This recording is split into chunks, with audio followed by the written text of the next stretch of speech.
hablamos de este concepto de expiación limitada, de que tratamos de reflexionar y entender la idea de cómo la obra de Cristo redentora, de salvación, de expiación, es decir, de pago de deuda, por más que Cristo es Dios mismo y vino a dar su vida en rescate por el mundo y por los habitantes, el pueblo de Dios, vemos que hay una restricción en el efecto real de esa redención.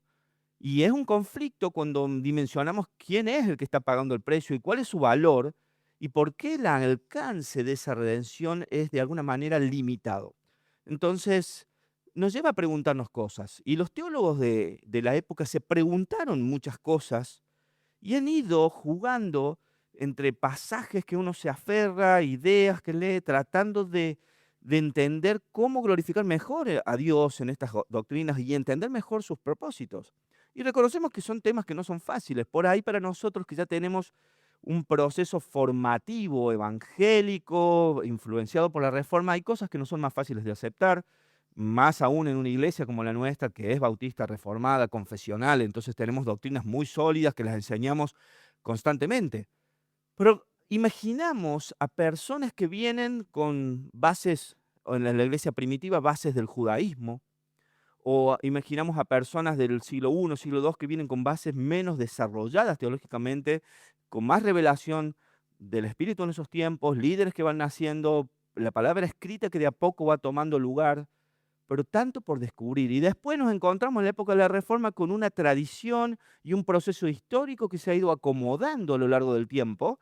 Y de repente es como si a nosotros hoy, con toda nuestra tradición formativa, viene alguien y nos quiere cambiar la enseñanza de un día para el otro. Imagínese que viene usted un mormón o un testigo de Jehová y le dice, le tiene que hacer creer que su doctrina de Cristo es la verdadera y no la suya.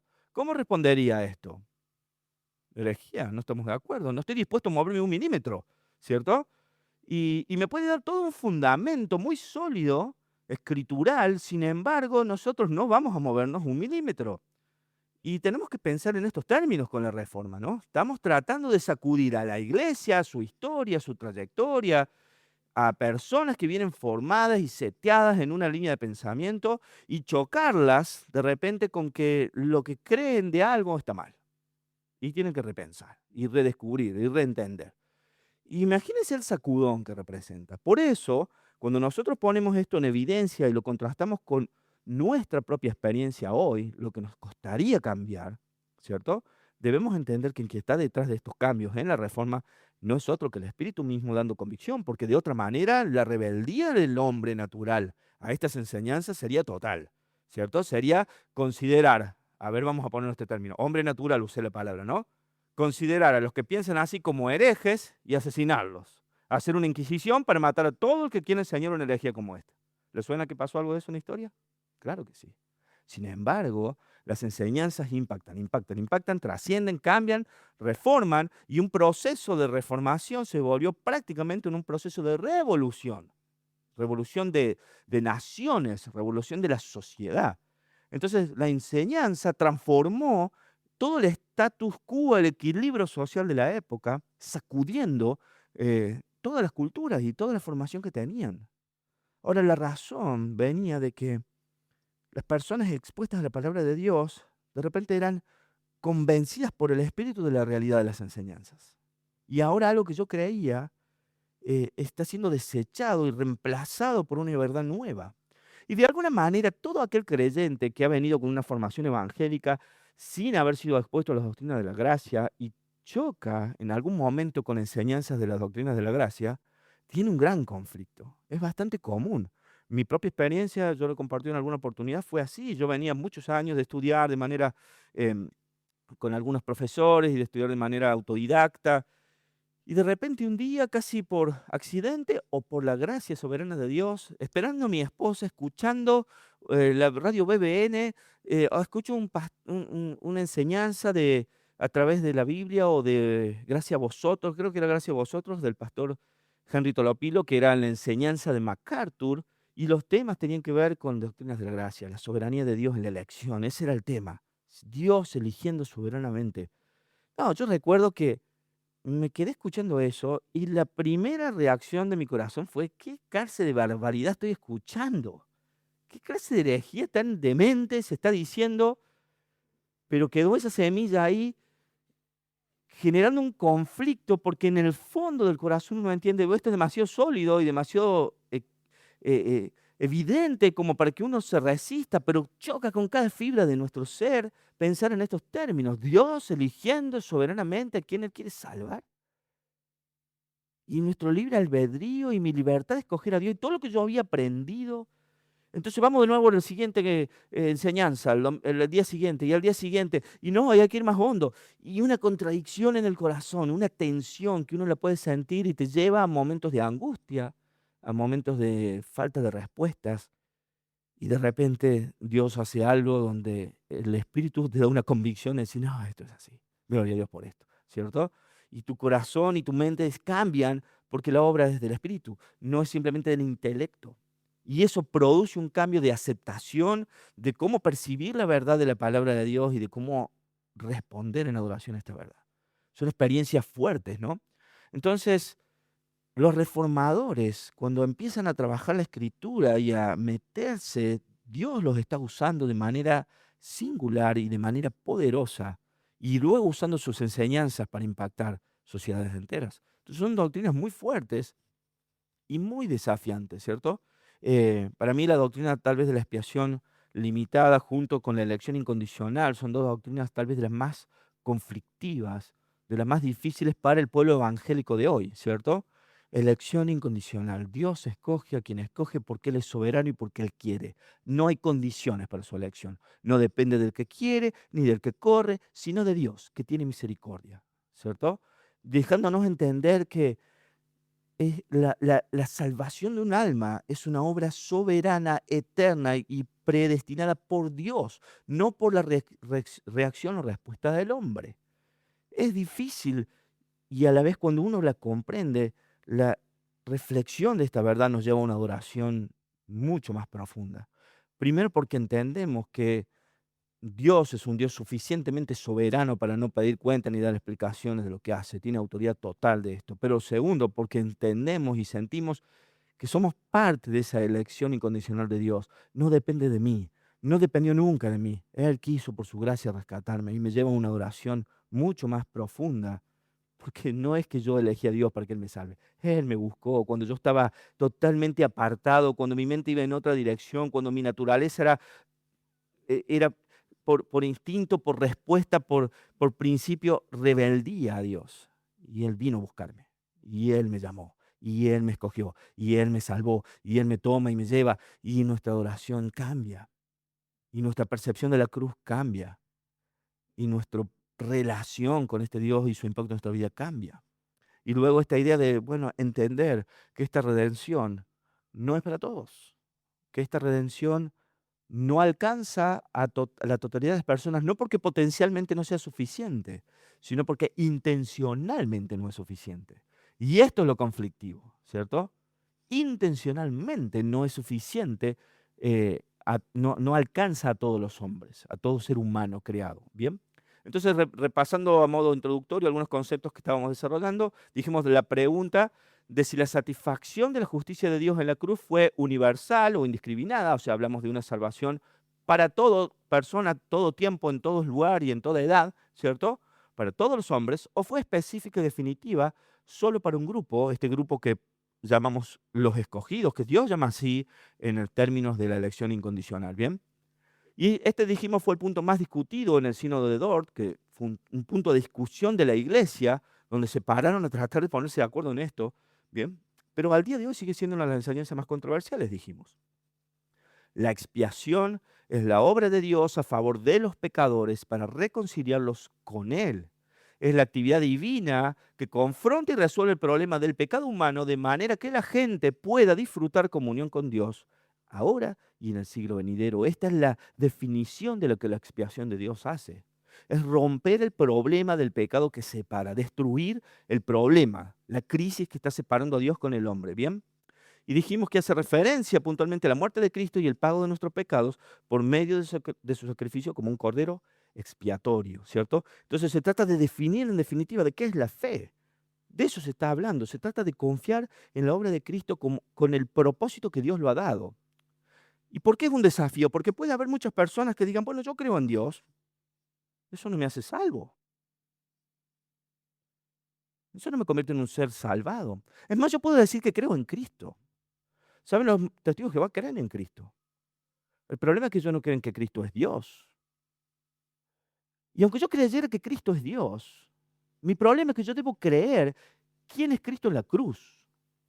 Debo creer que Cristo es el Cordero de Dios que quita el pecado del mundo. Debo creer y descansar y tener confianza en la afirmación de Dios que en su obra en la cruz está satisfecha su justicia. La fe está muy focalizada en a dónde debe apuntar para que sea efectiva para la salvación. Entonces una persona no es salva porque cree que Dios existe. Los demonios creen y tiemblan, dice la Escritura. No es un problema de creer que Dios existe, no es un problema creer que Jesús es el Hijo de Dios, es un problema de creer que yo soy condenado al infierno, mi castigo es merecido, que mi destino es el castigo eterno. Pero Dios eligió cargar en Cristo mi condena, que Él es el Cordero. La fe se focaliza en la obra de la cruz. La cruz de Cristo es el foco central de la historia redentora. Es a donde todas las flechas apuntan. Es entender que no se trata del el gran profeta, el Mesías, sí es Dios encarnado. Aún creyendo todas esas verdades no vas al cielo. Es creer quién es Él en la cruz, ¿cierto? Es una fe focalizada en la obra expiatoria. Siguiente, por favor. Entonces, metiéndonos en este concepto más detalladamente, siguiendo la historia de la clase que hemos visto, volvemos a esta pregunta. ¿Fue la expiación de Cristo ilimitada o limitada? Y creo que estuvimos de acuerdo sin mayores conflictos de que no, la obra redentora no es total a todo hombre a lo largo de la creación, a todo ser humano en todo tiempo. Entendimos de que hay condena, entendimos de que hay necesario confesar una fe para ser salvos. En otras palabras, ¿murió Cristo por todos los seres humanos o solamente por los redimidos, por los salvos? ¿Cierto? Bueno, entendimos o reflexionamos, tratamos de llegar a la idea de que no, la obra de Cristo apuntó a ser efectiva para aquellos que confían, confiesan, descansan en esa verdad. Y esta es una pregunta tal vez importante que debemos hacernos. ¿Había personas en el infierno cuando Cristo murió en la cruz? ¿Qué opinan ustedes? Piensen en el tiempo. Cristo ha estado predicando el Evangelio, Cristo es encarcelado, Cristo es acusado, Cristo es condenado, Cristo es crucificado. Han pasado 5, 7 mil años, 10 mil años desde que el hombre camina sobre la tierra, desde la caída, ¿cierto? Y tenemos muertes en esos miles de años, enorme cantidad de personas. Esas personas, en el Antiguo Testamento, el pueblo hebreo les llamaba el Hades, ¿cierto? El lugar donde reposaban los muertos. Y debemos hacer una pregunta. ¿Había ya personas condenadas en ese tiempo? ¿Qué opinan? Si yo pienso en Caín, por ejemplo. ¿Dónde está Caín? ¿En el cielo con Dios? ¿Qué dijo Dios de Caín? Yo debo entender que naturalmente, si el infierno existe para condenar a los que están opuestos a Dios, Caín ya estaba ahí, ¿cierto? Debemos comprender este concepto, ¿cierto? ¿Eran esas personas redimibles a través de la sangre de Cristo? Es decir, ¿Cristo podía salvar a los que ya estaban en el infierno, condenados? Son preguntas teológicas interesantes que se empiezan a hacer los reformadores. Miren como, qué lío! ¿Qué importa? Podemos decir nosotros. Bueno, pero entender la gracia de Dios es entender estas preguntas, es entender cómo contestarlas, es entender qué significan, ¿cierto? ¿Podían ellos salir del infierno después de que Cristo se sacrificó? Ya está, Cristo murió, es tiempo de liberar a todos los cautivos. Bueno, algo leemos de eso, palabra me suena, que Él liberó a los cautivos. ¿Qué significa esto, cierto? Entonces son preguntas que nos deben llevar a desafiar si entendemos la expiación de Cristo. ¿Entendemos su salvación? En este sentido, la palabra de Dios es clara. Y la respuesta es, claro que no, a esta pregunta, ¿cierto? Dios ha decretado que el hombre muera una sola vez y después está el juicio. Hebreos 9:13. En la vida terrenal, cada vez que nosotros morimos, una vez cada uno de nosotros que muere, morimos y nuestro siguiente escenario es ser juzgados por Dios, ¿cierto? El catolicismo creó un estado intermedio, ¿cierto? Creó un estado de espera, de purgar ciertas culpas para que finalmente todos puedan llegar al cielo. ¿Por qué? Porque el catolicismo crea algo así en su religión. El conflicto es que el catolicismo entiende de que el culpable debe pagar. Pero si Cristo murió por todos, entonces va a ser redimido. ¿Y cómo hacemos entonces? Porque ellos tenían una soterología, un proceso de salvación que tenía que ver con méritos, con ganar. Cristo hizo su parte, yo debo ganar la mía. La mía era hacer suficientes buenas obras, acumular suficientes méritos para que cuando la balanza sea puesta en equilibrio, yo pueda entrar. Esa era la forma de entendimiento de la salvación. Al día de hoy se enseña la buena obra del día. Debemos hacerla, ¿cierto? Y si no, debemos ir a confesar nuestro pecado y hacer nuestra penitencia para equilibrar la condición. Entonces, en ese proceso de soterología de la Iglesia Católica tenemos un conflicto. Se me muere alguien, pero el tipo era un desastre. Esto no nos salva ni 5 bautismos, ¿cierto? ¿Qué hacemos? El bautismo inicial de los niños le libró del pecado original, pero eligió un camino muy complicado y su vida solo acumuló méritos negativos. Pero Cristo, claro, mucho mérito positivo, pero todavía falta que Él haga algo. No lo hizo. Ok, ¿cómo hacemos? Porque bíblicamente se nos fue el juicio y en el juicio pierde. Está toda la evidencia en contra. Bueno, lo frenemos en el medio, ponemos el purgatorio, donde él paga, condena, dolor, sufrimiento para ir acumulando un poco de mérito porque está pagando con dolor y un familiar puede hacer una misa expiatoria y podemos comprar indulgencias y lograr una indulgencia papal y todo esto que lo que Lutero se quería cortar las tripas cuando empezó a entenderlo, ¿cierto?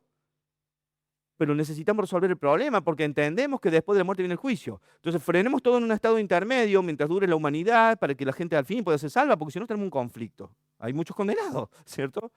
Pero la Biblia es clara, después de esto viene el juicio. Entonces tenemos un conflicto, no tenemos tiempo después para salir de ahí, ¿cierto?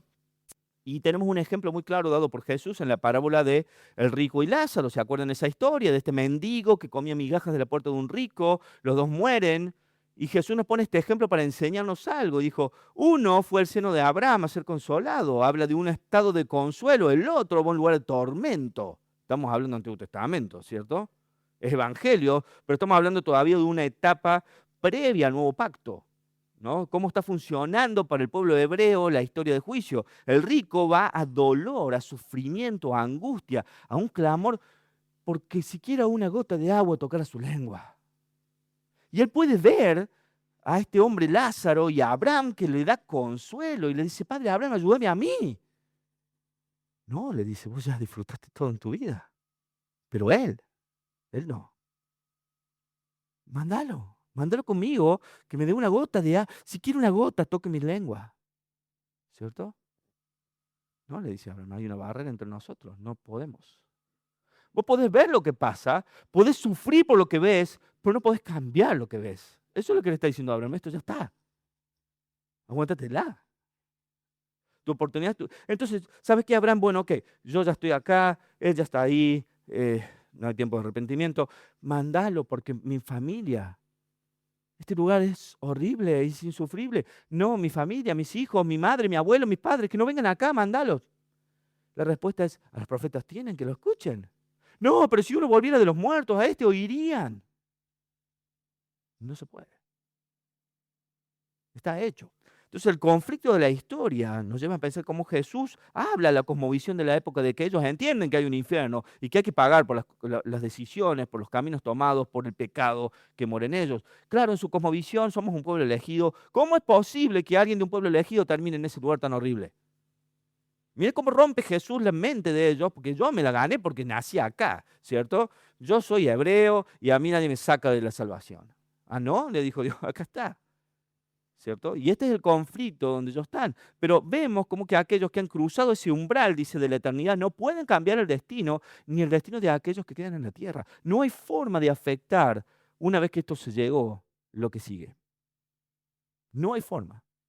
La Biblia es clara y no tenemos el tiempo de meternos en toda la profundidad. Estos son dos ejemplos para ayudarnos a comprender visualmente dónde estamos. Sí hay un infierno y sí existía antes de la cruz la condena. Y Jesús toma un ejemplo y le dice, este es el escenario, muchachos, ¿cierto? Lo que pasa es lo que sigue. Bien, entonces, siguiente.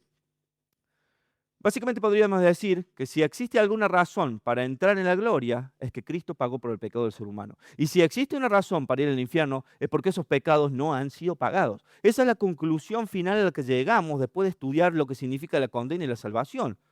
Vimos cómo todo hombre es condenado, no hay justo ni aun uno. Vimos que la condición del hombre, ¿cierto?, Esto era depravación total que vimos en este libro. La condición del ser humano era de condena.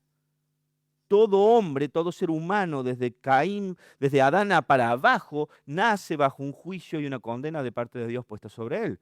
Bien, entonces en definitiva todos tenemos una deuda, la paga del pecado es muerte y la condena está puesta, ¿cierto?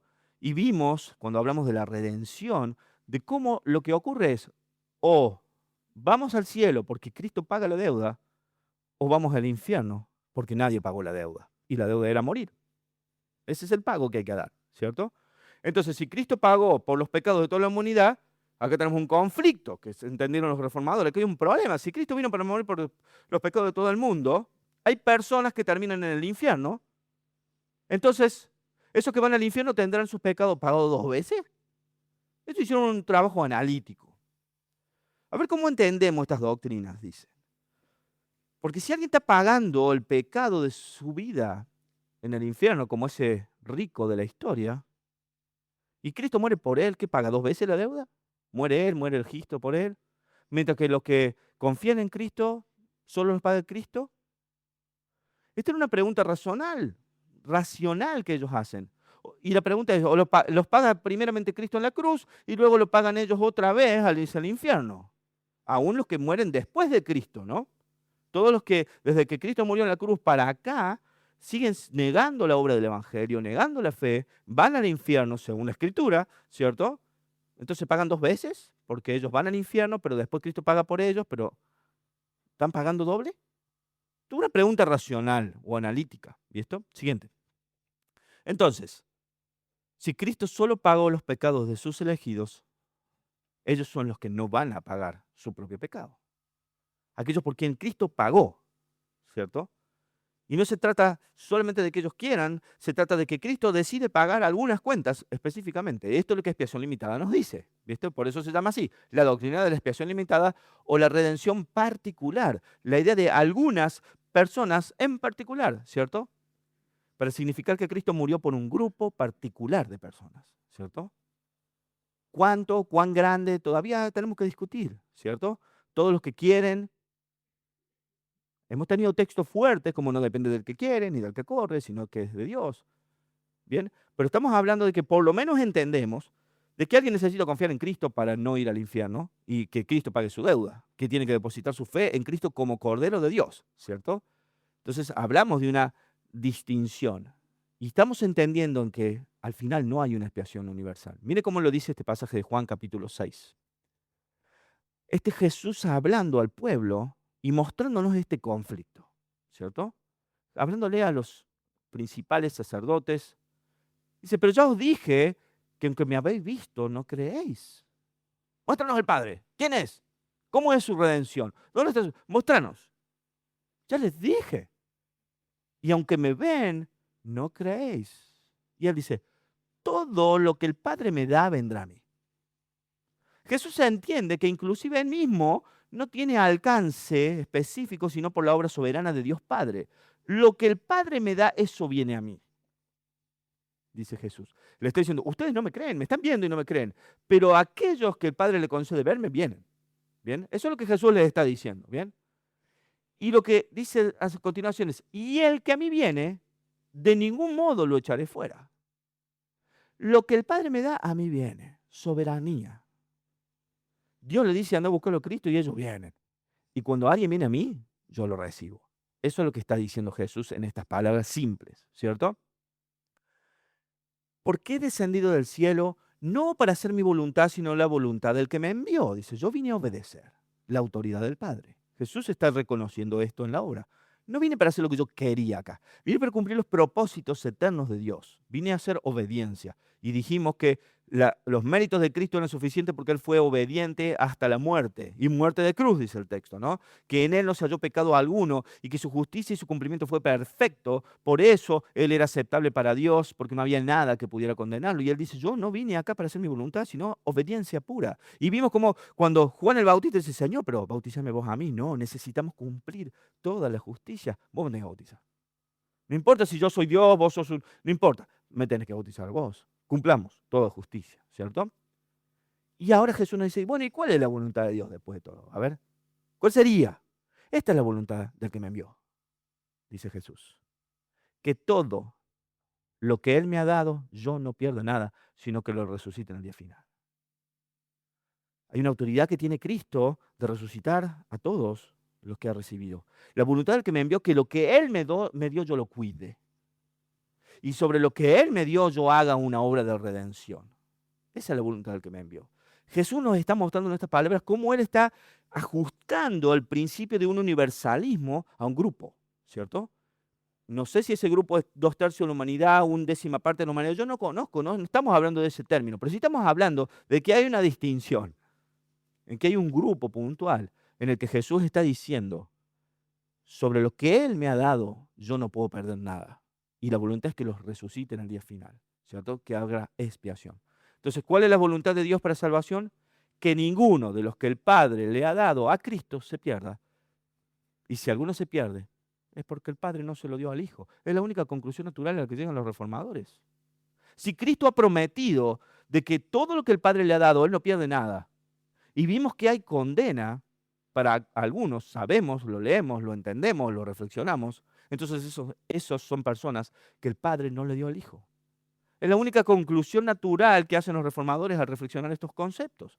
Esta es la situación, no pertenecen a Él. Bien, siguiente, por favor, tenemos textos más claros todavía. Pero esta es una serie de pasajes que algunos ya hemos lidiado, pero particularmente Juan 17 es un texto muy bueno. Juan habla mucho de estos temas, ¿cierto? Y mire cómo dice Juan en la oración sacerdotal, por cuanto, hablando Jesús de él mismo, pero en su rol redentor, ¿cierto? Él está hablando al Padre en su condición de hijo redentor, ¿cierto? Le diste autoridad sobre todo ser humano. Y dijimos este texto, lo observamos la semana pasada, Cristo tiene autoridad sobre todos, ¿cierto? Cristo es rey sobre toda la creación. Él gobierna sobre toda la creación. Él tiene autoridad dada por el Padre sobre todo. Él tiene un nombre que sobre todo nombre, y en el día final toda rodilla de los que están en el cielo, en la tierra y debajo de la tierra se arrodillarán para adorar a Él. No existe nadie que no se someta y se incline ante la autoridad de Cristo, ¿bien? Pero Él dice, le diste autoridad sobre todo ser humano para que dé vida eterna a todos los que tú le has dado. Acabamos de leer que hablaba de lo que Él me dio, yo no debo perder nada, los debo resucitar. Y acá dice, vos me diste una autoridad sobre todos, pero particularmente dar vida a aquellos que vos me diste. Tuyos eran y me los diste, sigue diciendo el texto. Un grupo de personas que pertenecían al Padre, se las dio al Hijo para que las redima. Ese es el concepto simple. ¿Bien? Juan 17:6. Jesús sigue hablando y dice, he manifestado tu nombre a los hombres que del mundo me diste. Tuyos eran y me los diste y han guardado tu palabra. Y hablamos de este conflicto, acabamos de leer el texto anterior que dice, me están viendo y no creen. Pero ellos, los que me diste, ellos guardaron tu palabra, ellos sí. Entonces Jesús nos habla de nuevo de esta distinción de grupos. Hay quienes responden, yo manifesté tu palabra y ellos la creyeron. Respondieron a tu palabra, ¿cierto? Juan 17, 9 al 10. Ahora Jesús va a ir más lejos y dice, yo te ruego por ellos. ¿Por quiénes? Por los hombres que del mundo me diste. Te ruego por ellos. Yo no ruego por el mundo. ¿Qué es el mundo? El desierto, el Sahara, la tierra, el planeta. Habla de la idea global de la humanidad. Yo no ruego por la totalidad. Yo no ruego por todo ser humano a lo largo de la historia. Yo no ruego por el mundo, sino por los que me has dado. Porque son tuyos. Y todo lo mío es tuyo, lo tuyo es mío. Y he sido glorificado en ellos. Y él habla de esta relación especial que él tiene con el Padre, pero particularmente cómo lo tiene con su iglesia. He sido glorificado en ellos. La redención de Cristo ha sido revelada en la iglesia, en los redimidos, en aquellos que han puesto su fe, su confianza, su esperanza en Jesucristo. Más adelante, Juan capítulo 20, 24 al 29. Entonces los judíos le rodearon y le decían, ¿hasta cuándo nos vas a tener en suspenso? Si tú eres el Cristo, dínoslo claramente. Y Jesús les respondió, os lo he dicho. Y no creéis. Las obras que yo hago en el nombre de mi Padre, estas dan testimonio de mí. Acabamos de leerlo algo parecido, ¿me están viendo? Hablo con ustedes. Un grupo responde en fe, otro grupo no cree. ¿Les parece algo parecido a lo que pasa hoy? La misma historia. Lo que yo hago. ¿Se acuerdan historias como este hombre que fue ciego de nacimiento y fue curado? ¿Pero cómo? ¿Y por qué en un día de reposo? ¿Y vos quién eras? ¿Sabes qué? Vos habla todo lo que quieras. Yo lo que sé es que era ciego y ahora veo. Y todos sabemos, dice él, que ningún ciego de nacimiento ha sido curado y que el único que puede curar un ciego de nacimiento es el Mesías. ¿Sabe la única conclusión a la natural a la que yo llego? Dice este ciego de nacimiento, que por más esfuerzo que vos hagas de hacerme dudar de él, más creo, porque más evidencia tengo de que esto es revelación de Dios. Nadie podía hacer esto, nadie. Y no me había dado cuenta hasta que me lo haces mirar. Esta fue la reflexión de este ciego. Yo era ciego, veo. Esa, dice Jesús, las obras que hago en el nombre de mi Padre, estas dan testimonio de mí. ¿Querés ver quién soy? Mira lo que hago. Yo doy vida eterna. Yo salvo, ¿cierto? Pero vosotros no creéis. Ustedes no quieren creer. No quieren creer la palabra, no quieren creer la historia, no quieren creer a los profetas, no quieren creer la evidencia que ven sus ojos, no quieren creer nada. Estamos viendo la obra de Dios y elegimos no creer. Ese es el problema, el conflicto, la tensión. Y Jesús da un argumento y nos explica por qué. ¿Por qué no? Porque no son de mis ovejas. Ustedes no son. No pertenecen. Esto es lo que está Jesús diciendo con claridad. ¿Por qué? Porque mis ovejas oyen mi voz y yo las conozco y me siguen. Mis ovejas me conocen. Ustedes no son mis ovejas. Jesús está hablando con claridad de que hay un grupo que le sigue a Él, que responde a su voz, que le pertenece. Y no solo que conoce la oveja al pastor. El pastor conoce a la oveja por su nombre. Yo sé quiénes son. Porque mi padre me las dio. Esta es esta, esta es esta. Sé cada una cómo se llama. Es este Dios eterno que dice que todos los ejércitos de los cielos cumplen su palabra y su propósito en su tiempo, cada uno de ellos, y que todas las estrellas del universo le pertenecen y a cada una llama por su nombre. Si han tenido oportunidad de ver esos trabajos con IA que nos muestran la red de galaxias y cómo, y después vas haciendo un zoom y buscas tu galaxia y después un zoom y estrellas y tu estrella, y Dios cada una de esas la creó y la conoce por nombre. Y ese Dios dice, yo tengo lo mío y responde a mí. Este es el punto que Jesús está diciendo. Y yo les doy vida eterna y jamás perecerán. No van al infierno, no entran ahí. Y nadie las arrebatará de mi mano. Mi Padre que me las dio es mayor que todos. Nadie las puede arrebatar de mi Padre. Acá no hay acusador. Acá no hay autoridad superior al juicio que el Padre mismo está haciendo. Y el Padre me las ha dado. Yo pagué por ellas, son mías. Nadie me las quita. Cristo habla de una relación con su pueblo tan estrecha, única y singular. Y muestra cómo las separa de la totalidad de las cosas. Así como puede haber un campo con miles y millones de ovejas y cabritos y corderos, y cada uno reconoce a su pastor, y su pastor conoce las suyas, Jesús dice, yo tomo las mías, las cuido, les doy vida eterna, vivo por ellas, ¿cierto? Y nadie me las quita. Son de mi Padre, Él es mayor que todos. Porque Él es creador, Señor y soberano, lo demás es criatura que responde a su autoridad. Este es el punto, ¿quién se las quita? Nadie. Entonces Jesús trabaja permanentemente tratándonos de hacer entender de que hay una relación singular y única de Él con su pueblo. No hay una redención universal de la especie humana. Hay una redención particular de individuos que Dios compró y eligió de antemano para llamar a salvación porque Él quiso, porque es libre para hacerlo, porque es Señor y soberano y porque puede. Y es lo que ha hecho. Siguiente, por favor. Entonces, a lo largo de los años, muchos son los que han tratado de poner objeciones en contra de esta posición. Porque obviamente uno lo mira y parece muy sólido, muy justificable, muy fácil de entender y no nos cabe en duda. Pero claro, a lo largo del tiempo muchos teólogos dijeron, para un poco, esto suena muy fuerte, es muy raro, muy difícil, no puede ser que Dios sea así, esto no funciona. Y yo también tengo mucho texto para justificar, ¿cierto? Porque a lo largo de la historia de la iglesia, muchas doctrinas, divisiones y dogmas se han armado por posiciones que se han tomado en función de muchos pasajes. Entonces, mucha objeción ha surgido acerca de esta doctrina de expiación limitada. Y estas objeciones se bajan en varios pasajes. Hay muchísimos textos. Yo elegí algunos textos para que luchemos con ellos ahora. Porque se los trajeron a los reformadores. A aquellos que se estaban parando en un concepto bíblico diciendo, no, la redención de Cristo es particular. ¿Cierto? Entonces trajeron texto. Juan 1:29. Vos usás mucho Juan, yo también voy a usar Juan. Dice. Ok, vamos a discutir. Al día siguiente vio a Jesús que venía a él y dijo, es aquí el Cordero de Dios que quita el pecado del mundo. Desde el principio, Juan el Bautista diciendo que Jesús quita el pecado de todos. Es del mundo entero. ¿Cierto? Que hay un argumento. Jesús quita el pecado del mundo. Primera de Juan 2:2. El mismo es la propiciación por nuestros pecados. Y no solo por los nuestros, sino de todo el mundo. Uy, sólido este texto, ¿o no? Sí, yo como cristiano, Él quita mi pecado, pero también de todo el mundo. Es claro el pasaje.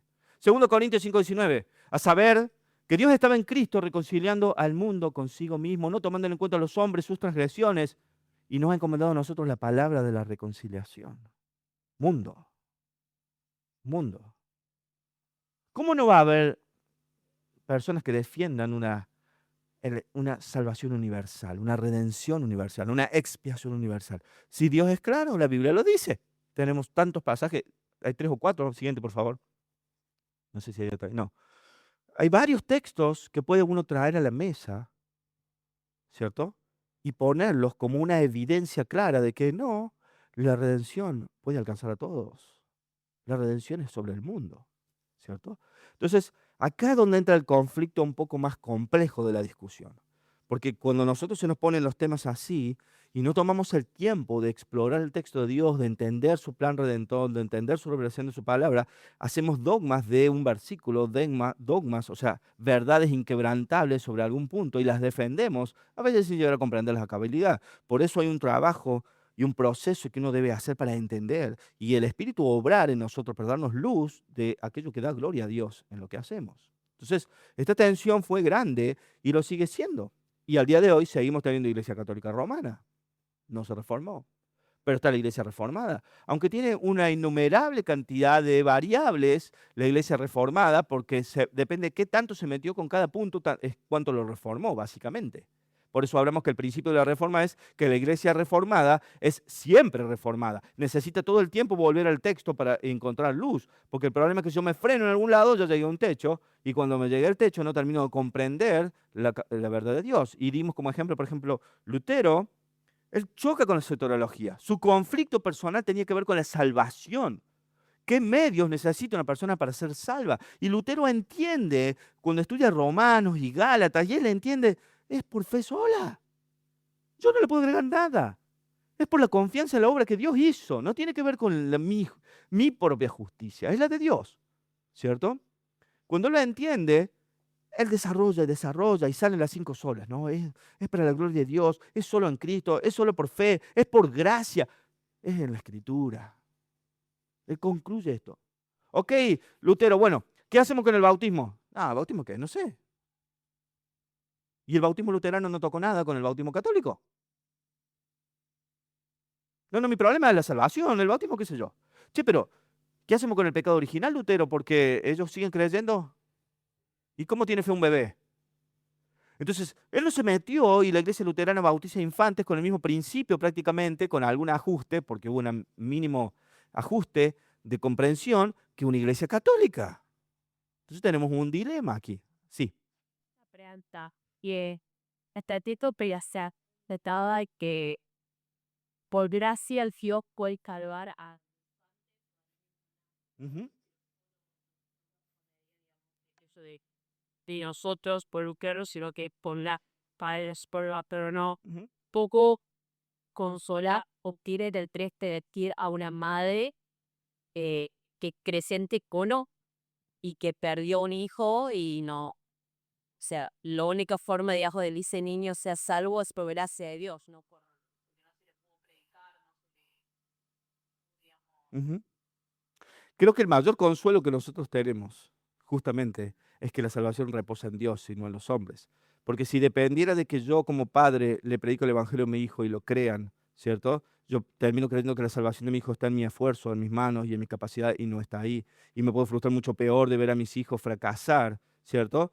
Entonces yo oro por la salvación de ellos y vivo el evangelio para ellos y le predico el evangelio para que pongan su fe porque son capaces de discernir y responder en fe a ese evangelio por la obra soberana de Dios. pero yo descanso que en la salvación del alma de mis hijos adolescentes hoy está en la gracia soberana y la soberanía de Dios sobre sus vidas. Mi oración a Dios es que obre redención y salvación en ellos. No conozco, pero no está en mi capacidad de predicar el evangelio. Entonces, cuando yo veo una madre con un bebé en el dolor de la pérdida, el deseo instantáneo es querer dar un consuelo, pero si queremos glorificar a Dios y darle paz a esa madre es que ella puede descansar que la salvación de su hijo pertenece a Dios, no a sus méritos, no al bautismo, no a que ella llegó o no a poder enseñarle algo, ¿cierto? Sino en que Dios soberanamente escogió salvación y si su hijo era parte del plan redentor de Dios, ella puede descansar en que es salvo, aunque no haya hecho nada para alcanzarlo, ni bautizarse, ni escuchar. Y nuestra confianza es eso, ¿cierto? Y si como padres que hemos entendido la soberanía de Dios, debemos creer y entender que si uno de nuestros hijos por alguna razón es rebelde al Evangelio, porque Dios no lo llamó a salvación, ¿cierto? Es Dios glorificado aún en eso, ¿cierto? Y debemos entender y descansar en esa verdad. El problema es que no podemos responder ninguna de las dos preguntas. Entonces solo podemos dar consuelo a un padre, decirle, bueno, ¿sabes qué? No importa qué no lograste hacer. Dios es soberano en su alma. Dios es soberano en la vida y en la muerte de ese niño, ¿cierto? Y nuestro descanso está en su soberanía, en su gracia, en su amor, en su piedad, ¿cierto? En descansar en que Él, a todo lo que Él ha llamado, salva. Y la obra de Cristo es suficiente para salvarlo, aunque ese niño no haya podido salir del vientre, ¿cierto? Y Dios salva a niños que experimentaron un aborto, porque Él es un Dios soberano.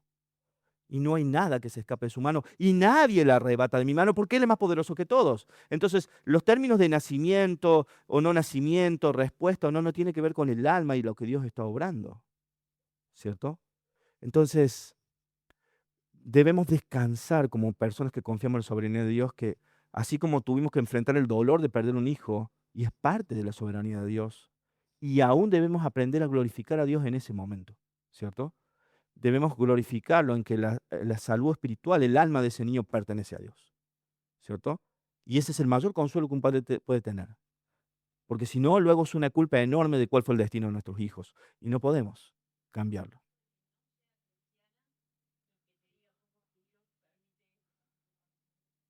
Es que el problema es más fácil en el sentido evangelístico. Esa persona no confía en Dios, sin embargo, esa persona está juzgando a Dios por la consecuencia del pecado. Yo puedo aprovechar esa oportunidad para decirle, mira, esto no es Dios, esto es el pecado. Y aunque Dios es soberano y tiene control, esto es el fruto del pecado en el hombre. El dolor y la muerte son experiencias que entraron por el pecado. ¿Cierto? No estaban antes del pecado. El pecado metió esto y esto es la consecuencia del pecado. Pero Cristo ha venido a redimir, a dar esperanza y dar vida, ¿cierto? Entonces es una hermosa oportunidad para predicarle a alguien el Evangelio de Jesucristo porque el pecado y la muerte son sinónimos en esta situación, ¿cierto? Entonces tu falta de respuesta de querer inculpar a Dios, echarle la culpa al pecado, pero Dios ha venido a destruir su poder, su autoridad y a redimir, ¿cierto? Entonces son las oportunidades que nosotros tenemos de dar gloria a Cristo en el Evangelio. ¿Cierto? Porque Cristo ha venido a dar vida y esperanza y a quitarle al pecado el poder que tiene aún de la muerte, ¿cierto? Por eso Pablo termina diciendo, cuando Cristo fue finalmente glorificado y dijo, ¿dónde está, oh muerte, tu victoria? ¿Dónde, oh sepulcro, tu aguijón? Si Cristo con su muerte te venció, no tiene poder, ¿cierto? Entonces, ¿esto significa que los cristianos vivimos para siempre sobre esta tierra? No, significa que nuestra alma descansa en Dios eternamente, que habrá resurrección de los muertos en la carne y viviremos eternamente para glorificar a Dios y gozar de Él por siempre. La experiencia del cristiano es la redención eterna y futura y una esperanza viva. Y como leímos en nuestro texto, y si nuestra esperanza para Cristo es para esta vida solamente, somos lo más dignos de lástima, ¿eh? Porque vivimos angustia, persecuciones, tristeza, dolor, no nos damos ningún gusto o satisfacción en la carne para finalmente morirnos, ¿cierto? Es para tenernos lástima, dice Pablo. Ahora, como nuestra esperanza es eterna, ¿cierto? Como dijo el mismo Jesús, por la gloria puesta delante de él, menospreció lo oprobio. Es cuando yo miro lo que viene, con confianza y seguridad eterna, mi esperanza completamente se transforma porque ahora los cortos días que yo vivo, dice Pablo, son una oportunidad para glorificar a Dios y predicar el Evangelio y llevarlos a ustedes a la experiencia de confiar en Cristo. Pero hasta que me toque irme y gozar de Cristo por siempre. No sé qué elegir, dice Pablo, la verdad. No sé, porque tengo una oportunidad de que cada uno de ustedes escuche el Evangelio. O yo tener paz. Pero la certeza es que la confianza está en Dios. y su redención, ¿cierto? Entonces son oportunidades donde podemos demostrar al mundo que el pecado es la causa de la muerte, ¿cierto? Y que la muerte es la consecuencia del pecado y que Cristo ha venido a destruirlo. Y no significa que no experimentamos los cristianos el dolor de la muerte, lo experimentamos igual, pero con una certeza y una confianza absoluta en que hay una eternidad en las manos de Dios. Y hay resurrección de los muertos para gloria de Dios, ¿cierto? Esa es la esperanza del creyente, ¿cierto? Entonces ahí vamos. Bien, vamos a terminar, quedan un par de slides nomás y terminamos la clase. Después seguimos con preguntas. Volveme, por favor, Charlie. Entonces, necesitamos entender que para los judíos de aquella época, el Mesías venía solo para ellos. Esto que hablamos un poco de la cosmovisión que tiene el pueblo en cuestión de su contexto histórico, ¿no? y teológico. Muchos judíos del primer siglo creían que los gentiles fueron creados por Dios como un combustible para mantener el infierno prendido, literalmente. Era una comprensión que tenía la teología judía. Había líneas que creían que los gentiles fueron creados para alimentar el fuego del infierno. Entonces, cuando acusan a los romanos de quemar judíos en las calles, ¿y qué diferencia hay con esto? ¿Son diferentes los judíos? Ellos creen que los gentiles fueron creados para mantener caliente el infierno. Fíjense la forma de tener cosmovisiones retorcidas, ¿no? Es interesante, pero este pueblo está ahí. Y esto nos ayuda a comprender de qué está hablando entonces mundo, esos textos que vimos recién, que es lo que vamos a estudiar ahora. Dios le estaba ayudando a entender de que no, que Cristo vino por gente de todo pueblo, tribu y nación. Cuando hablamos de que vino a traer salvación al mundo, no significa la totalidad de seres humanos, significa de toda raza, tribu, nación o especie. Esto no es pertenencia del pueblo hebreo, ¿estamos? Esa es la palabra mundo, cómo funciona en el hebreo, en el Nuevo Testamento, en el griego, cómo está funcionando en el texto bíblico. Nosotros tomamos mundo y le tratamos de poner significado toda persona. Cuando el texto bíblico usa mundo, le está diciendo de toda tribu, de toda nación, de todo pueblo. ¿Bien? Entonces, esta percepción de mundo hebrea, de somos nosotros y los gentiles, ¿cierto? Es destruida con ese concepto en el Evangelio de mundo, es de toda tribu, de todo pueblo, de toda nación. Los gentiles también. Eso es lo que le está diciendo a los hebreos, ¿cierto? Entonces la palabra mundo en el Nuevo Testamento frecuentemente significa todo tipo de personas sin distinción, pero no el 100% de los individuos, ¿cierto? Entonces, esto es un problema de cómo nosotros le metemos interpretación a la palabra en nuestra lectura, ¿cierto? La sesgamos en un sentido si no analizamos el contexto bíblico, de cómo viene la trama de conversación, a dónde apunta la palabra, ¿cierto? Por eso debemos ser cuidadosos, por eso el trabajo de estudio y de hermenéutica es delicado en el sentido de que debemos llevar un proceso sano. Nosotros vemos día a día cómo se toman discursos de personas, se saca de contexto una frase, una expresión, le corta la palabra adecuada y ya dice lo que yo quiero, ¿cierto? Ahora, si yo quiero entender de qué está hablando una persona, veamos el marco de su respuesta. Leámosla toda. ¿Qué contiene? ¿Qué observaciones? ¿Qué peros? ¿Qué límites? ¿Cierto? Entonces, esto está funcionando en estos pasajes. Hacemos doctrina de un solo versículo, es una mala técnica que tenemos y no entendemos el mensaje del texto. Quiero dar un ejemplo nomás, acá en este pasaje en Hechos 24:5. Por ejemplo, un uso parecido de la frase mundo, que esto se da permanentemente, ¿bien? Pues hemos descubierto que este hombre es verdaderamente una plaga, estamos hablando del apóstol Pablo, ¿cierto? Y que provoca disensiones entre todos los judíos. Pregunta uno, ¿todos los judíos? ¿No decía que muchos judíos creían y se convertían? Obviamente no son todos los judíos los que tienen disensiones con Pablo, ¿cierto? Pero acá dice entre todos los judíos por el mundo entero. Estamos hablando de Pablo. ¿Llegó a África Pablo? ¿América? ¿Egipto? ¿Existía Egipto en esta época? ¿De dónde viene el pueblo hebreo de su esclavitud? ¿Acaso fue a Egipto? ¿Por qué me está diciendo el mundo entero? Está mintiendo la Biblia, ¿cierto? Y es líder de la secta de los nazarenos, ¿cierto? Es que el mundo entero, de nuevo, es por todos lados, con todo tipo de personas, lo causa entre los gentiles, entre los griegos, entre los romanos. Hay un desastre con Pablo, ¿cierto? Pero no es que está afectando la totalidad del planeta y todos los países que hay en él. Claramente no visitó ni a la China ni nada. No es una frase, es una idea que se conoce como hipérbole, un concepto que usamos nosotros regularmente en nuestra conversación para hacer algo mayúsculo, sin necesariamente ser literalistas en la interpretación del texto. Entonces, cuando se usa la palabra todo el mundo, vamos a un ejemplo, por ejemplo, cuando Jesús llegó y todo Jerusalén salió a él. ¿Todo Jerusalén? No quedó nada, quedó vacía la ciudad. Bueno, entendemos que no, porque estaban los romanos en su... Entonces, ¿por qué dice todo? Miente la Biblia otra vez. No, es una hipérbole, es una idea, ¿cierto?, que refleja una intención, ¿cierto?, mayúscula para transmitir una fuerza. ¿Bien? Siguiente, a ver si tengo algún pasaje más.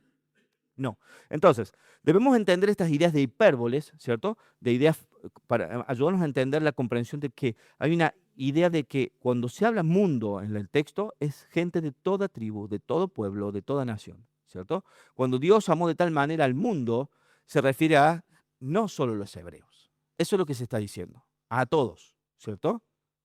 Porque ese texto es reclarificador, para que todo aquel que en él cree no se pierda.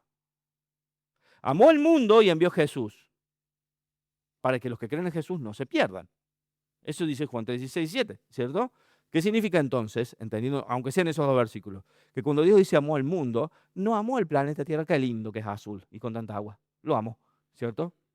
No es lo que está diciendo Dios. Está diciendo, es que no me importa si es hebreo o no es hebreo. No me importa si habla griego, romano. ¿Qué me interesa? Si habla arameo, si habla...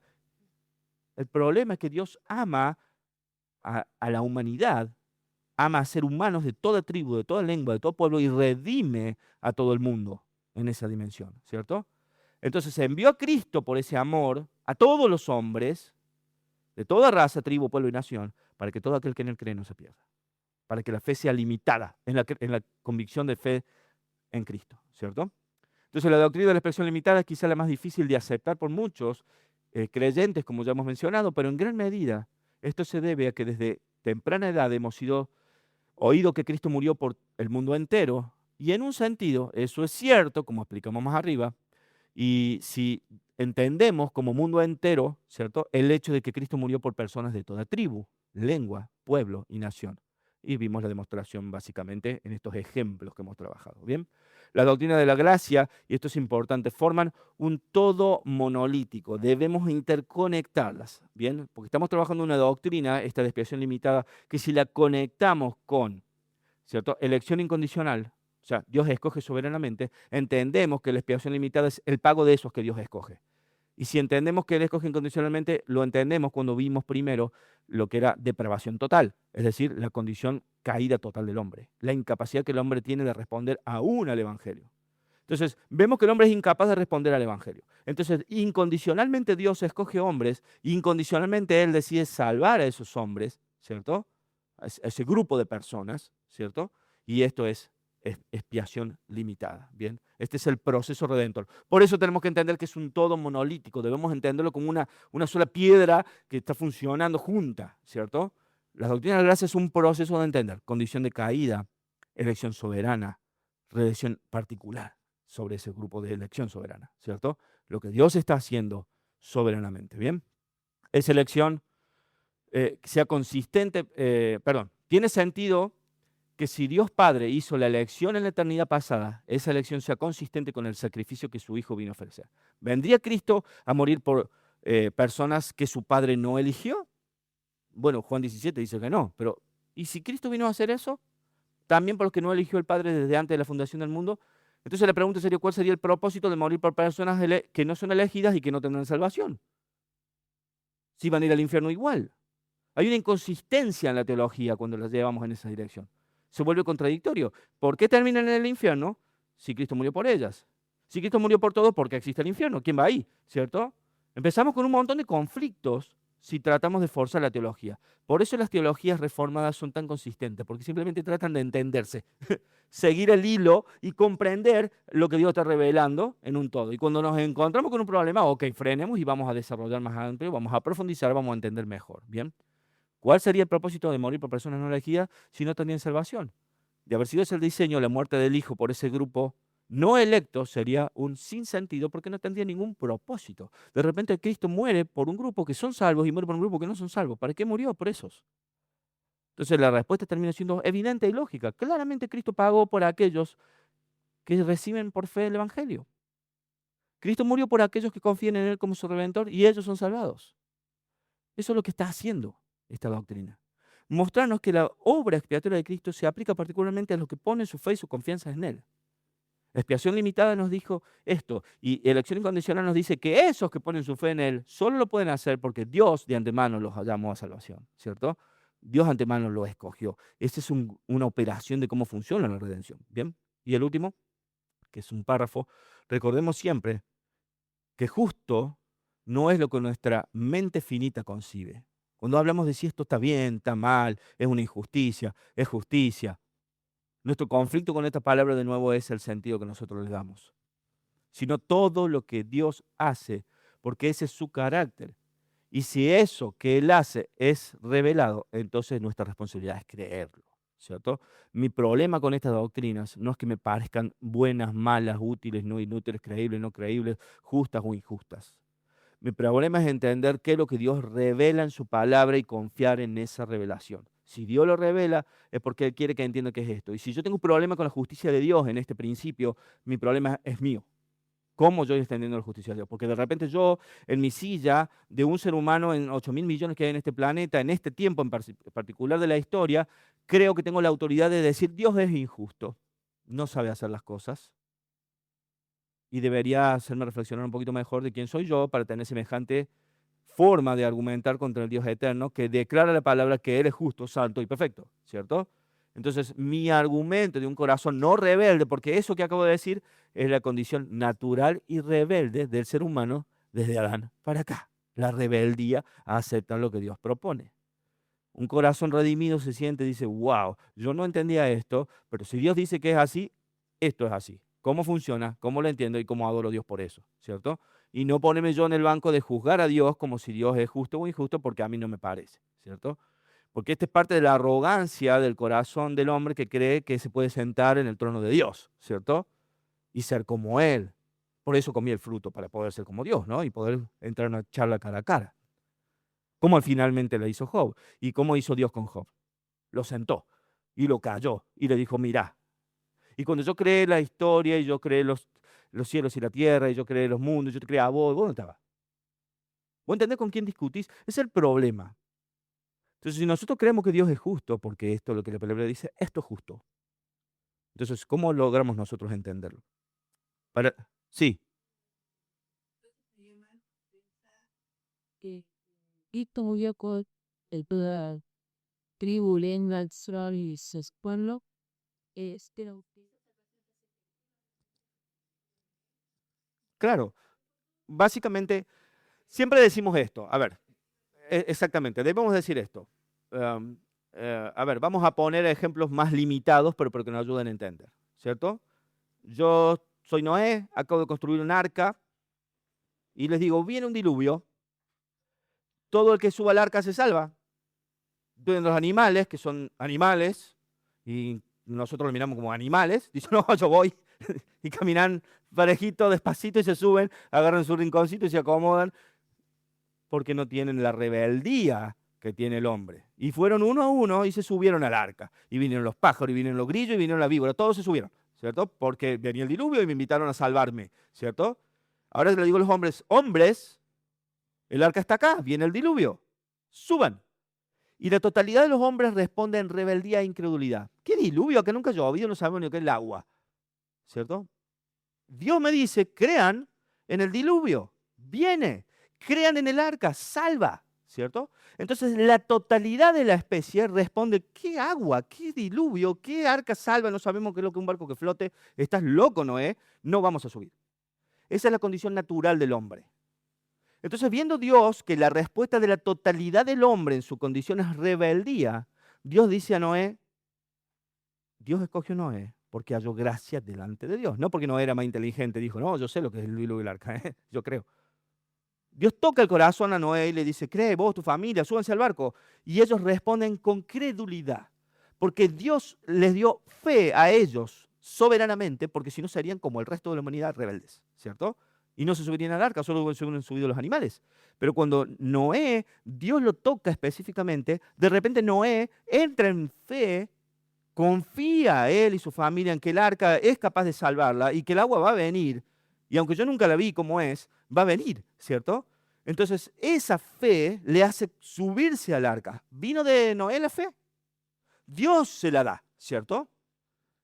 Entonces, la condición del hombre de Adán para acá es la humanidad que es condenada. Y todo hombre, en todo tiempo, en todo lugar, mira el barco como diciendo, tan loco, esto no existe, ¿cierto? Rebelde al plan de Dios. Todo hombre es condenado, todo hombre es muerto, todo hombre se lo lleva el agua. Esa es la condición. Pero Dios, en su misericordia, decide salvar a Noé y su familia. Pero para que eso ocurra, Dios tiene que transformarlo. Dios hace algo él, porque Noé también es un hombre pecador. Noé también es rebelde. Entonces hay una obra soberana de Dios en Noé que le dice, cree, ¿cierto? La fe que nosotros decimos, bueno, Pablo nos da un argumento muy interesante en Romanos mismo, pero nosotros venimos a Dios a decirle, bueno, por lo menos estábamos mi amigo y yo, se nos predicó el Evangelio, yo creí en no, la fe es algo mío. Y lo que dice Pablo, la fe no es una obra, ¿eh? Ojo. Porque si vamos a la Escritura, ¿qué dice Gálatas? La fe es un fruto del Espíritu. Amor, gozo, paz, paciencia, bondad, fe, mansedumbre, templanza. Un fruto del Espíritu. O sea que para que yo tenga fe, ¿qué tiene que haber en mí? Para que salga una fruta así. Ok, ¿y el Espíritu dónde viene? De mi deseo de tenerlo, si yo sin fe no lo puedo tener. Dios soberanamente, esto es elección incondicional. Hago, ¡pa! ¿Cierto? Y creo, ¿cierto? Entonces, ¿qué hago? Corro al barco porque acabo de entender que el diluvio viene, el agua me está sonando acá atrás, la escucho, la veo. ¿Qué agua? Están todos mirando. Y yo me subo al barco y me agarro porque va a venir la ola, ¿cierto? Y miramos el futuro con la seguridad, y eso es lo que Dios nos permite ver, ¿cierto? Saber lo que pasa ahí, ¿cierto? Es verlo casi como que está pasando. Entonces te agarrás del arca, te agarrás de la cruz. ¿Te das cuenta? Porque el juicio viene y vos te agarrás de la cruz y decís, acá está mi arca, ¿cierto? Esta es la serpiente que se levantó, yo me agarro. Acá nadie me suelta, ¿cierto? Porque esta es la única forma de que al agua no me lleve, ¿cierto? Entonces vino el diluvio y se lo llevó a todos. Esa es, el arca está para el mundo. Está ahí. Y si hubieran respondido todos en fe, el arca hubiera sido del tamaño del mundo, ¿cierto? Es como cuando Abraham le dice a Dios, Dios, vas a destruir toda la ciudad y si hubiera 5.550, uno. Abraham, ¿no me conoces? Le dice Dios. Uno. Yo no destruyo la ciudad. Tráeme uno. Y no sea yo. Uno. Esa es la condición del mundo. Eso es lo que no entendemos nosotros. No entendemos que el mundo es rebelde naturalmente. La condición natural del hombre es desechar por completo a Dios. Nadie puede responder en fe si Dios no hace algo primero, si Dios no escoge. Y lo que nos está diciendo la historia es que Dios, desde antes de que el mundo fuera, antes de que el pecado existiera, antes de que fueran creados los cielos y la tierra, Dios eligió apartar un grupo de personas que Él iba a redimir para mostrar su gloria. Romanos 9, ¿cierto? ¿Y qué si Dios, queriendo hacer notoria su gloria y evidente su paciencia, soportó con paciencia los vasos de ira? Si Él se la aguantó, la blasfemia de todos estos hombres pecadores por generaciones solamente para hacer notorio su poder y su gloria. ¿Y qué si este fuera el escenario? Dice Pablo. ¿Sabes cuál es el argumento final? ¿Quién sos vos para cuestionarlo? Tenés que pararte a adorar. Esto es lo que te está diciendo el texto.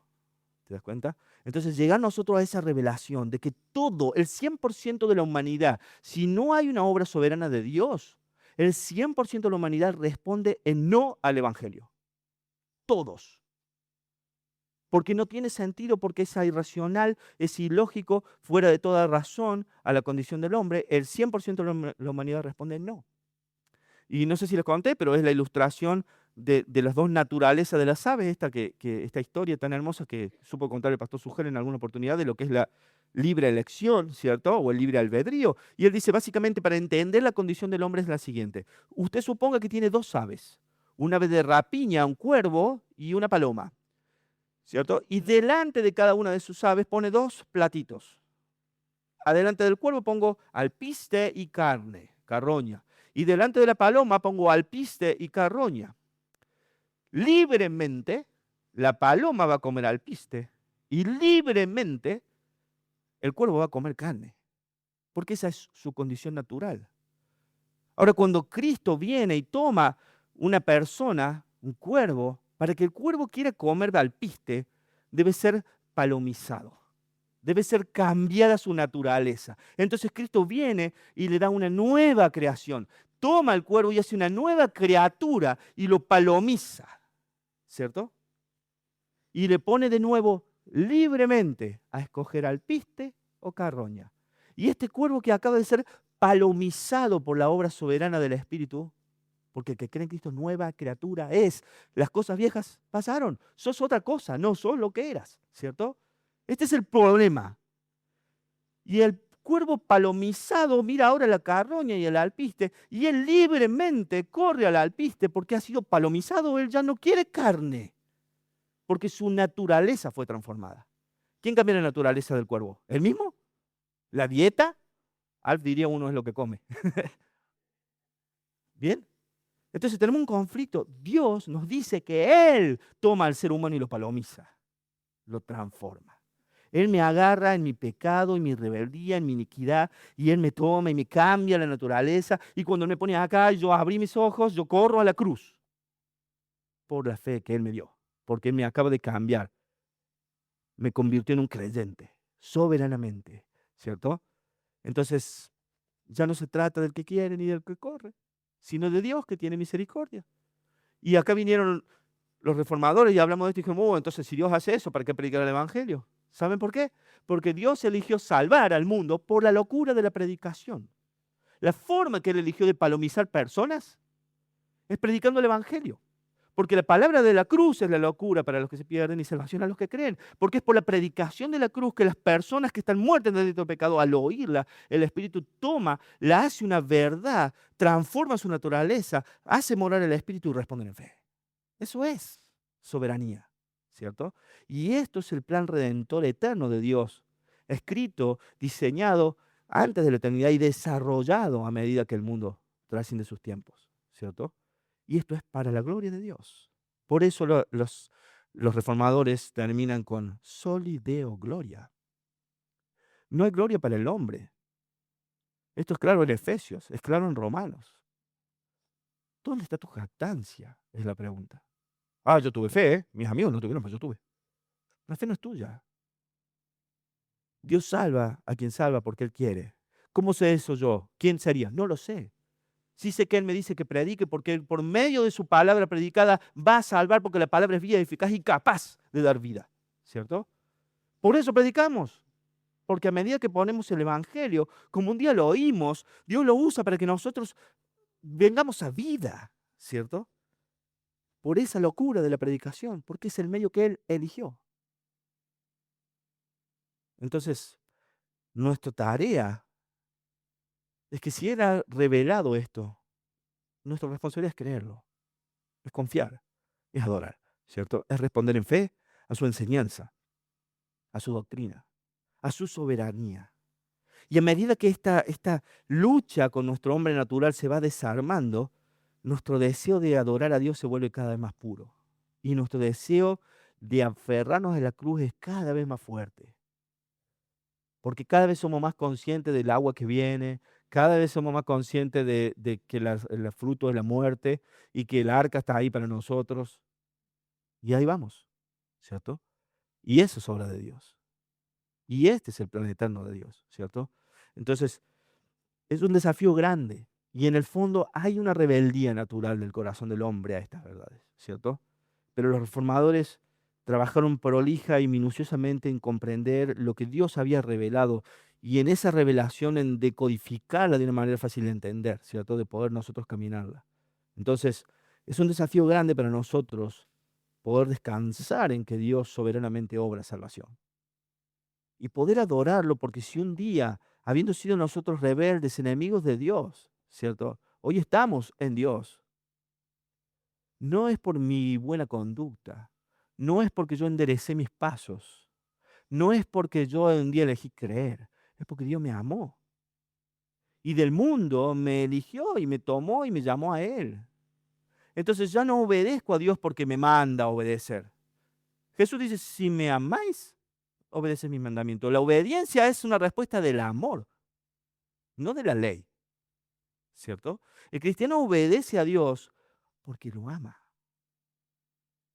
Y cuando el cristiano peca, su corazón se carga por el dolor que esto causa en el corazón de Dios. No porque hay consecuencias, aunque puede haberlas, porque Dios nos disciplina si nos ama, ¿cierto?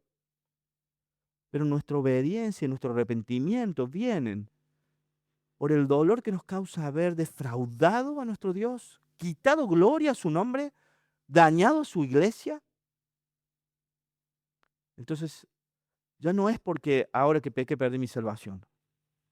Yo sé que voy a Él llorando y postrándome y confesando mi pecado, y Jesús me dice: "Tu pecado es perdonado".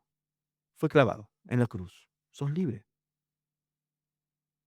Y yo ya no tengo que pagarlo. Pero Pablo nos dice: "No usen su libertad como una ocasión para el pecado", porque el problema es que revelo de mí si yo quiero usar el pecado y aprovecharme de ese crédito, ¿no? Entonces, en el desarrollo de la vida del creyente, poder nosotros comprender cada vez más cabalmente la elección incondicional de Dios, la condición de depravación que venimos, ¿cierto?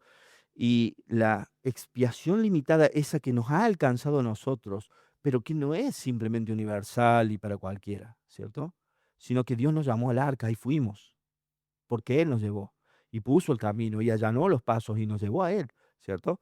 Y en esa arca que es Jesucristo nos salva, ¿cierto? De su juicio. Y Él pagó nuestra condenación y Él pagó nuestra culpa y llevó nuestros pecados sobre el madero y nos redimió, ¿cierto? Entonces, tenemos esta oportunidad de vivir nuestra vida en la carne con la certeza de la esperanza de lo que viene, con la confianza de que nuestra alma está en las manos del Redentor y que resucitaremos para estar con Él. Y con la oportunidad de compartir su evangelio a toda criatura, para que aquellos que Él llamó respondan en fe. Y como la oportunidad de dar gloria a Dios con vidas transformadas. Esta es la gloria del evangelio para el creyente, ¿cierto? Bien, ¿alguna pregunta? Oramos porque estamos recontrapasadísimos para varias. Padre Celestial, queremos darte gracias, Señor, por este tema tan desafiante y por poder estar frente a tu palabra, Señor, que nos da luz. Y muchas veces reconocemos que nuestros corazones rebeldes, Señor, tienen conflictos. Y anhelamos que tu Espíritu haga tus verdades vivas en nosotros, Señor, para poder adorarte mejor. Mira nuestros corazones rebeldes, Señor, límpianos, transfórmanos para la gloria de Jesucristo. Te adoramos a ti por tu palabra, por tu salvación.